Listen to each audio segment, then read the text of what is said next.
Demikian fitrah manusia akan merasa tenang dengan ketaatan dan gelisah dengan kedurhakaan atau maksiat. Dosa dan maksiat akan mendatangkan efek buruk, akan mendatangkan titik hitam dalam hati manusia. Ibarat sebuah kerajaan, hati adalah raja dalam tubuh manusia, sedangkan bagian tubuh yang lain adalah tentaranya. Jika hati itu baik, maka akan memerintahkan kepada yang baik. Jika dia buruk, maka akan diperintahkan dengan buruk. Jadi kalau kita buat dosa, hati kita itu kayak ada titik hitamnya.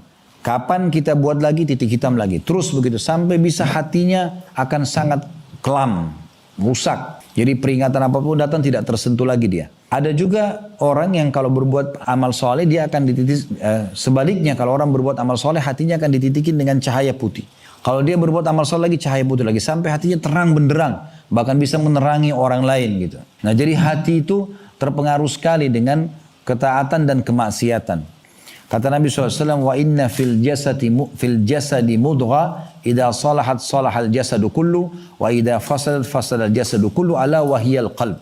Ketahuilah pada setiap tubuh ada segumpal darah, yang apabila baik, maka baiklah tubuh tersebut, dan apabila rusak, maka rusaklah tubuh tersebut. Ketahuilah dia adalah hati. Sementara hadis tentang masalah titik hitam yang akan menggelapkan hati manusia, bahkan mengeraskan lebih keras daripada batu, adalah sabda Nabi SAW, innal abda idha akhta khati'atan nukitat fi qalbihi nuktatun sauda. Kalau seorang hamba berbuat dosa, maka Allah akan torehkan atau letakkan dalam hatinya satu noda hitam. Fa idha huwa naza'a wastaghfara wa taba suqila qalbu.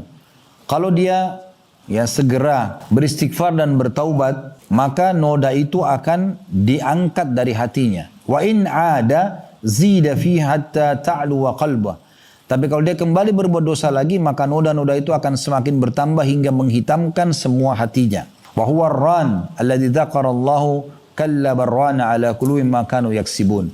Dan itulah yang dimaksud dalam firman Allah Subhanahu wa taala, sekali-kali tidak demikian, sebenarnya apa yang mereka lakukan dari dosa-dosa itu telah menutupi hati mereka.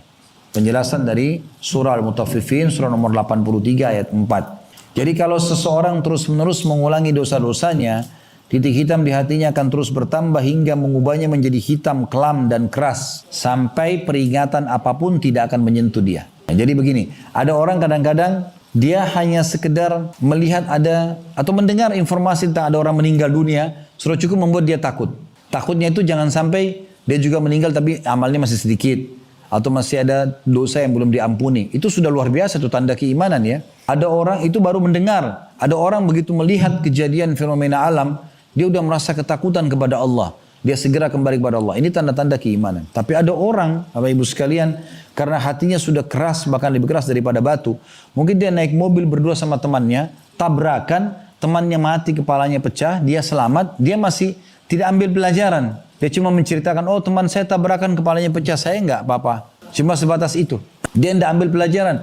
Padahal bisa saja berapa menit kemudian dia keluar pakai mobil, tabrakan, dia yang terpecah kepalanya. Orang tidak ambil pelajaran. Ya? Jadi ini contohnya, kalau hati sudah keras, peringatan apapun tidak akan menyentuh hati dia. Makanya tadi saya bilang, para salafus saleh itu mencium bau busuk, kakinya kesentuh batu kah, apa saja perubahan sikap pasangan, ya tunggangannya, ada tikus di rumahnya, semua jadikan sebagai bahan introspeksi diri gitu, melunakkan hati mereka. Allah menggambarkan dalam surah Al-Baqarah hati yang sudah keras ini, ayat 74, "Tsumma qasat qulubuhum Thumma qasat qulubukum min ba'di dzalika fahiya kal hijarati aw ashaddu qaswa." Kemudian setelah itu hatimu menjadi keras sehingga hatimu seperti batu, bahkan lebih keras lagi. Ketika hati seseorang telah menjadi keras, maka pada saat itu semua jenis peringatan tidak akan berpengaruh terhadapnya. Kematian yang terjadi di depan mata, bencana alam, tanah longsor, banjir, gempa, tidak ada sesuatu yang dapat mengetuk hatinya sehingga dia seperti hewan ternak atau bahkan lebih sesat daripada itu.